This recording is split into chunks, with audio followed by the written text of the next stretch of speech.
पेट गुरु का नया एपिसोड और आपका स्वागत करता हूं मैं जो आप लोगों का दोस्तों बबूदा की आइवेरी पर हम आए हैं। नेक्स्ट एपिसोड हम पूरी आइवेरी आपको घुमाएंगे, लेकिन घूमने से पहले दोस्तों इन्होंने छोटे बर्ड से लेकर बड़े बर्ड में महारत हासिल की है, तो इनके एक्सपीरियंस का फ़ायदा आप तक पहुंचाने के लिए हम यहां पर खास करके आए हैं। तो बबूदा प्रणाम आपको, पहले तो नमस्ते, कैसे हैं आप? मैं ठीक हूँ, आप कैसे हो? बहुत बढ़िया मैम, थैंक यू। तो आपका बहुत बहुत स्वागत है पहले तो हमारी चैनल पर। और बबूदा, आप जैसे हम कहीं ना कहीं बर्ड हॉबी स्टार्ट करते हैं, तो आपने बर्ड हॉबी, ये आज आपकी माशाल्लाह उम्र है, तो आप कहाँ कितने सालों से कर रहे हैं बर्ड हॉबी? मोटा मोटी आप पकड़ के चलिए 32 ईयर्स ओल्ड। 32 years old. और आपको ये कहाँ विरासत से मिली या फिर कहीं फ्रेंड वगैरह से मिली? नहीं, बात ऐसा है, हम लोग तो छोटा था, पढ़ा लिखा कर रहा था। हाँ। अचानक एक दिन एक बद्री आ गया है, तो बद्री को हम लोग पकड़ के रखा था। तो एक्चुअल मैं कबूतर पालने वाला था, बहुत छोटा जब था, तो शौक तो वहीं से शुरू होता है। तो बद्री को पकड़ा तो देखा, समझा, तो उस समय तो हम लोग को तो नॉलेज नहीं था। तो बद्री को एक झूड़ी में चपा करके रखा, तो उसे केज बोल रहा है। उसका बाद और एक तो बद्री लेके आया, तब जोड़ी होगा, बच्चा हुआ, तो वहीं से मेरा शौक। अच्छा, वहीं से लगा? वहीं से शौक। तो दोस्तों ज़्यादातर लोगों को पिजियन से शौक लगा है, तो सबसे पहले पिजियन अगर जिन्होंने पाला है, मोस्टली वो पीपल आगे जाते हैं। राइट, एब्सोल्युटली राइट, है ना? तो दादा के पास अभी अंदाजन कौन से बर्ड है वो पहले जानते हैं। जी दादा, अभी अपने पास कौन से बर्ड थे? स्मॉल बर्ड से शुरू करो। जी जी सर। जावा स्पैरो है, फ्रिंचेस है, बंगाली फ्रिंच है, फ्रिंच में वैरायटी है, गोल्डन फोल्डन वगैरह वगैरह। तो कनून में है, अफ्रीकन लवबर्ड में है, कॉकटेल्स में है, मकाओ में है, अमेजन में है, ये सब है। ये सब है। तो दोस्तों स्मॉल बर्ड से लेकर बिग बर्ड रखना बड़ी बात है, क्योंकि स्मॉल बर्ड की केयर अलग होती है, बिग बर्ड की केयर बिल्कुल ही ऑपोजिट होती है। जी दादा, एब्सोल्युटली राइट। और फ्रिंच को भी अलग होता है। बिल्कुल, फ्रिंच का भी अलग होता है। राइट। तो दादा अभी अब मैंने देखा जावा के अपने पास 4 से 5 आइवेरी, तो कितनी जावा होंगी अप्रोक्सीमेट अपने पास? अभी जावा होगा मेरे ख्याल से 700 to 800। 700 से पीस। ओके दोस्तों, 800 पीस के आसपास जावा है, और हर कलर में पाइड भी इनके पास जावा अवेलेबल है। सब टाइप के। और दादा के पास अब दोस्तों हम आए हैं तो ब्रीडिंग के बारे में बात करेंगे कि छोटे बर्ड खास करके शौकिया तौर पर लोग फर्स्ट टाइम जो फेंसियर होते हैं वो छोटा बर्ड पालते हैं। तो जावा भी बहुत अच्छा खूबसूरत बर्ड है, तो उसको किस तरीके से कैसे पालना चाहिए वो दादा बताएंगे। जी दादा। जावा में एक्चुअल देखिए, जावा को लगता है पानी, अब फ्लूइड लगता है। केज में भी जावा होता है, लेकिन ज़्यादा टाइम तक नहीं रह पाता है, क्योंकि वो लोग फैटनेस आ जाता है, वो लोग को उस समय फैट कम देना चाहिए। अच्छा। केज में होगा तो आज जब एवरी में आप छोड़िएगा तो उसमें कोई बात नहीं है, वो फैट को ख़त्म कर लेता है। क्योंकि हम लोग एक देता है, एक का अंदर का भी देता है, ऊपर का भी देता है, वाइट वाला भी देता है, छिलका भी देता है। जी जी। तो फैट उसमें रहता है।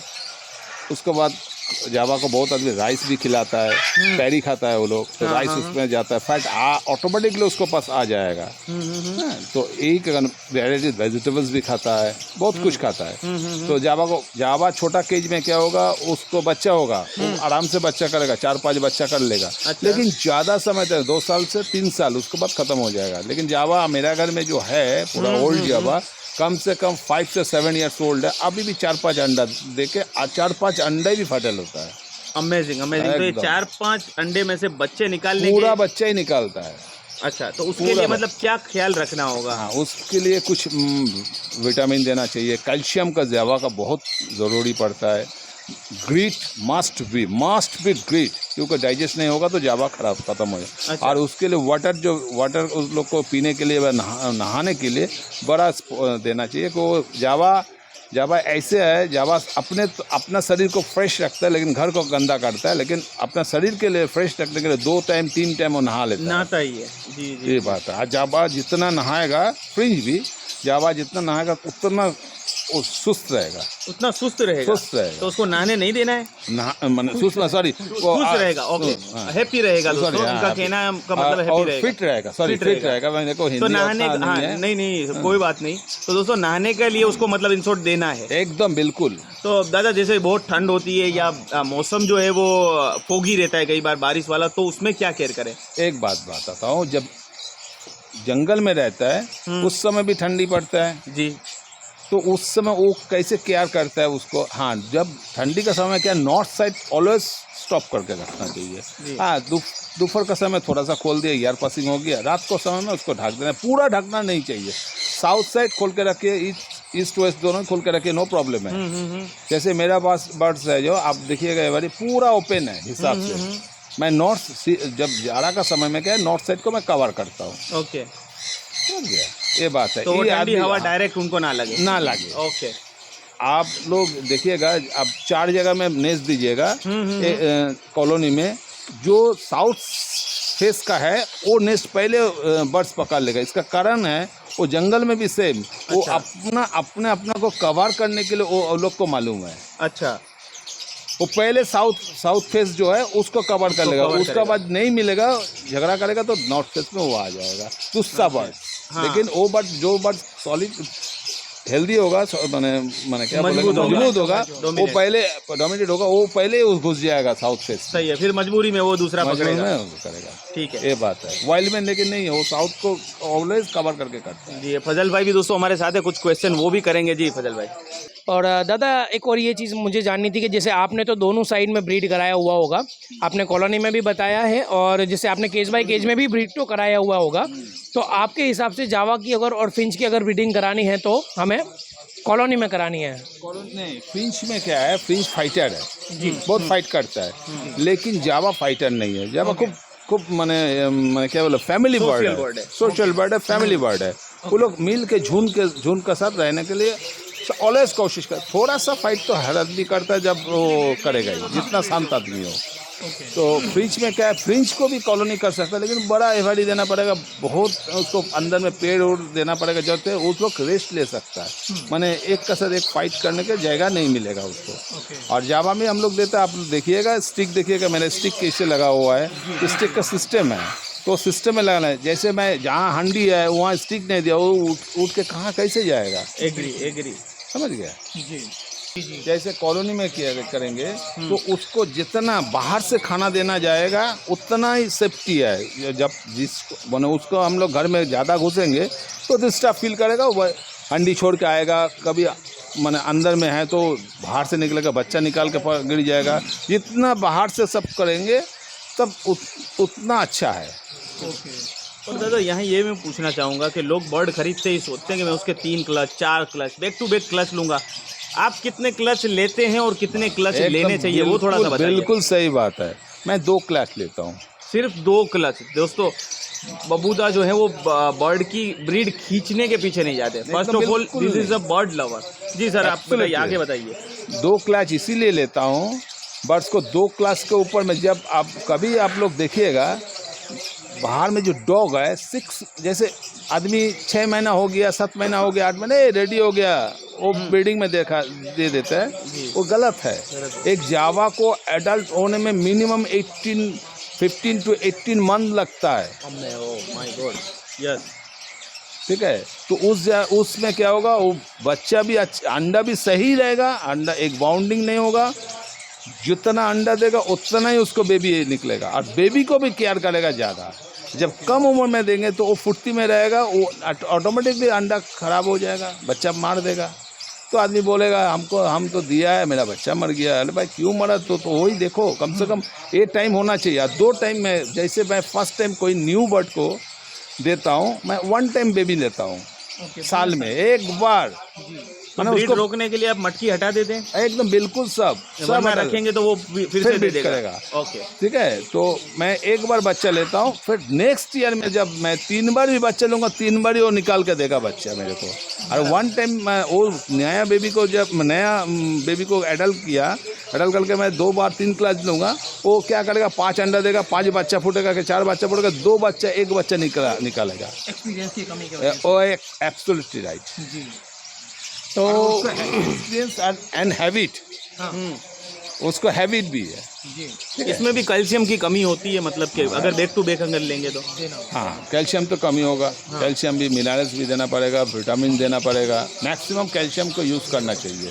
कैल्शियम, मैं बोलता हूँ कैल्शियम क्या है, शरीर में आप आज अभी खाया बर्ड्स, उसको शरीर में नहीं रहता, स्टूल से निकल जाता है, तो कंटिन्यूस कैल्शियम को यूज़ करना है, थोड़ा बहुत करके, लेकिन विटामिन रह जाता है। बराबर। विटामिन जब दीजिएगा तब उस समय वेजिटेबल्स देना चाहिए बर्ड्स को। वो विटामिन क्या करता है, वेजिटेबल्स का अंदर जाके वो वेजिटेबल्स से विटामिन लेकर शरीर में हम लोग को प्रोवाइड करता है। तो दादा जैसे आपने बताया कि भाई मैक्सिमम कैल्शियम हमें जो है वो जावा को या जो छोटे बर्ड्स है या दूसरे भी बर्ड्स हैं उनको देना चाहिए। आप किस फॉर्म में देते हैं, किस तरीके से आपका कैल्शियम देने का तरीका क्या है, वो हमें बताइए प्लीज़। कैल्शियम देने का तरीका एक है सॉफ्ट फूड में देता हूँ। ओके। वीकली कम से कम थ्री डेज, जब मैं जोड़ी दे दिया हूँ उसके बाद से 3 डेज करके देता हूँ। Vitamin 1 day. बराबर। जैसे सॉफ्ट फूड में आप किस तरीके से देते हैं? जैसे सॉफ्ट फूड में आप कैल्शियम में जैसे एक फूड हो गया, इसके अलावा जो हम जैसे शॉक फूड देते हैं जैसे चना वगैरह जो है, उसमें आप किस तरीके से कुछ अलग से कैल्शियम ऐड करते हैं? जैसे ग्रीट वगैरह में भी कैल्शियम मिल जाता है। ग्रीट अलग है और कैल्शियम जो लिक्विड फॉर्म में आता है वो हम लोग कितना खाना होता है उसका हिसाब से हम लोग उसको प्रोवाइड करते हैं। बिल्कुल। ठीक है। और उसका बाद जब जावा अंडा भी दे देगा तब भी मैं कैल्शियम देता हूँ, क्योंकि अंडा देने में उसका कैल्शियम निकाल जाता है फीमेल को। बिल्कुल। कम से कम 5 to 7 डेज मैं उस लोग को कैल्शियम देता हूँ। उसके बाद कैल्शियम को स्टॉप कर देता हूँ। जब बेबी थोड़ा सा बड़ा होगा फिर कैल्शियम यूज़ करूँगा। विटामिन एंड कैल्शियम दोनों की यूज़ करूँगा, क्योंकि उसमें क्या है, ज़्यादा विटामिन ज़्यादा कैल्शियम देने में माने मेल एक्टिव हो जाएगा, फीमेल भी एक्टिव हो, अंडा भी छोड़ सकता हूँ। ओके। समझ गया। ओके। तो जो हमारा जो कैल्शियम को जो स्टॉप करने का पीछे का रीज़न है, विटामिन मिनरल्स का जो स्टॉप करने का रीज़न है, हाँ ओके, तो वो कैल्शियम को जो हम कम करने का जो रीज़न है, पुश करता हूँ जी, डायरेक्टली पुश करने का, तो उसके पीछे का रीज़न यही है कि भाई जो हम बर्ड्स के जो चिक्स है वो उसके अपने चिक्स को छोड़ नहीं दे, अच्छी तरीके से पाले बड़े करे, और उसके बाद जैसे ही थोड़े बड़े हो जाए फिर हमें उसको वापस से बूस्ट कराना है। थोड़ा सा छोटा छोटा फेदर आ जाएगा फिर कैल्शियम यूज़ करो। पेन फेदर्स के बाद हम कैल्शियम यूज़ करते हैं। यस। ग्रेट। और दादा इसमें आपके पास जो सॉफ्ट फूड आप जो दे रहे हैं, तो सॉफ्ट फूड देने का आपका तरीका क्या है? जैसे हम आपको 2 चीज़ें हैं, एक तो सॉफ्ट फूड आप किस तरीके से दे रहे हैं, और दूसरा ये है कि आप कितने टाइमिंग फूड देते हैं। आप जैसे कुछ लोग क्या करते हैं, सुबह में सॉफ्ट फूड दे दिया, सीड दे दिया, पानी भर दिया, सब कुछ भर के रख दिया, और वो दूसरे दिन आएंगे बर्ड्स को देखेंगे और वो करेंगे। तो आपका तरीका क्या है? आप दिन के कितने टाइमिंग में और किस हिसाब से आप फूड देते हैं? राइट। सब दाना जैसे ऑलवेज रहेगा, दाना मैं निकालूंगा नहीं, कभी कोई बर्ड्स का दाना मैं निकालता नहीं, क्योंकि एसिड फॉर्म कर जाएगा। वो मॉर्निंग में हम लोग को भी ज़्यादा मॉर्निंग में उठता है, उठ के थोड़ा सा दाना वो खा लेता है, पानी निकाल सकता हूँ, नो प्रॉब्लम है। और उसका बाद दाना जैसे रहा, पुराना दाना रहा, दाना का पास रहा, सॉफ्ट फूड हम लोग प्रोवाइड कर देता है। 2 घंटा रहेगा सॉफ्ट फूड, 2 घंटे में जितना उसको लेना है ले लेला, उसके बाद मैं सॉफ्ट फूड हम लोग निकाल देंगे।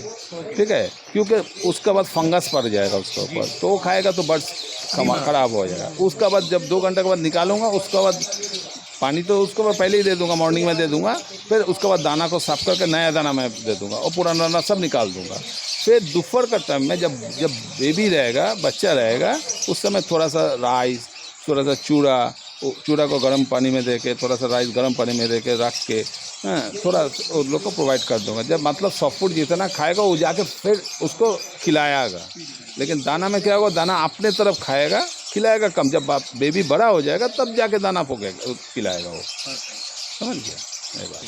सॉफ्ट फूड क्या देना चाहिए, कितना देना चाहिए?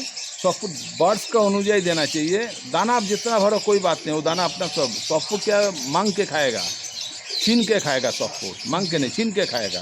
तो उसको कम मांगना चाहिए, जितना सॉफ्ट फूड देना है वो पूरा साफ कर देगा, ऐसा करके देना चाहिए। सॉफ्ट फूड ज़्यादा खाएगा तो एसिड फॉर्म कर जाएगा, एसिडिटी आ जाएगा। ओके। और दादा सॉफ्ट फूड को कुछ क्रश करना पड़ेगा? यस, क्योंकि छोटा बर्ड है इसलिए क्रश तो करना ही पड़ेगा। अच्छा, मिक्सी में क्रश कर देना, मिक्सी में क्रश करके दे देना। क्रश करके देना पड़ेगा, क्योंकि चना तो शायद वो खा नहीं पाएगा। चना है, उबला हुआ गेहूँ है, मूंग है, जॉब है, अच्छा, ओट्स जिसको बोलते हैं हम लोग, हाँ, ठीक है, राइस है, ठीक है। अच्छा दादा, इसमें एक और चीज़ आ गई, जैसे अभी का जो एटमॉस्फेयर है, इसके अंदर वेदर जो है उसमें ह्यूमिडिटी ज़्यादा होती है, ये सारी चीज़ें हैं, तो सॉफ्ट फूड को थोड़ा सा बॉईल कर लेना सही है या नहीं है? मतलब बॉईल करना चाहिए सॉफ्ट फूड को? सॉफ्ट फूड देखिए, सॉफ्ट फूड जावा हो, जो छोटा बर्ड्स है ग्राउंड में उतर के जो खाता है, जो फ्रूट नहीं खाता है, वो बर्ड्स को बॉईल करके देना चाहिए। जो बर्ड्स ग्राउंड फ्रूट खाता है उसको बॉईल नहीं देने में चलेगा। जो बर्ड्स ग्राउंड में घास से मतलब नीचे से दाना खाता है चुन चुन के, तो उसको सॉफ्ट फूड मतलब सॉफ्ट ही होना चाहिए, बिल्कुल सॉफ्ट होना चाहिए। मतलब बॉयल थोड़ा सा स्टीम बॉयल हो, ऐसे स्टीम बॉयल देने में सबसे अच्छा है। जैसे हम लोग स्टीम बॉयल देते हैं, क्या उसमें सब कुछ रह जाता है, न्यूट्रिशन वैल्यू रह जाता है। ठीक है, जैसे हम लोग मोमो खाता है सेम। तो दादा ने बताया है कि भाई जैसे स्पेशली आपने जो ग्रासलैंड पैराकिट्स है, बजीज वगैरह जो हो गए, उनको अगर आप बेस्ट यही है कि आप उनको बॉईल करके दीजिए या फिर तो स्ट्रीम बॉईल करके दीजिए, ताकि उसके जो न्यूट्रिशन वैल्यू है वो रहे उसमें प्रॉपर। और अगर उससे जो बड़े हैं, जैसे हम पैरोट्स की वैरायटी में गिनते हैं, तो पैरोट्स की वैरायटी के अंदर आप अगर नहीं देंगे तो चल जाएगा, लेकिन देते हैं तो बेहतर है। मीन्स अगर आप बॉईल करके देते हैं तो बेस्ट है, अगर आप नहीं देते तो चल जाएगा, लेकिन स्पेशली ग्रासलैंड पैराकिट्स के अंदर आपको डेफिनेटली उसको बॉईल करके देना है। जज्जू भाई, तो चलिए दोस्तों, आई होप कि ये इन्फॉर्मेटिव एपिसोड अगर आपको जावा की ब्रीड करवानी है तो उसके लिए बहुत हेल्पफुल रहेगा। और उम्मीद करता हूँ दादा का बहुत बहुत शुक्रिया दादा, थैंक यू। मिलते हैं अगले से एक्साइटिंग एपिसोड में, तब तक के लिए लेते हैं एक छोटा सा ब्रेक। फजल भाई आपका भी बहुत बहुत शुक्रिया। Thank you very much.